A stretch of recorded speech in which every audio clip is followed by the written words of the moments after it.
晴天就梗係要出外走走啦。今次同大家去行聖 Helens 附近嘅一條循環線，架車可以街泊喺 Toby Carvery 附近嘅街，喺正起點隔離，好方便。中間有呢一個好大嘅湖泊，所以呢條路線非常之咁舒適。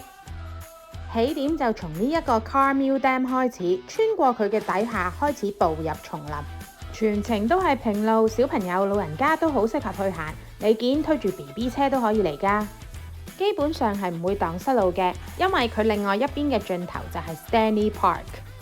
沿途會經過啲池塘，竟然見到有人喺度釣魚，仲會經過一個磨坊，有2個大水輪，好耐歷史㗎啦，佢哋係建於1776年。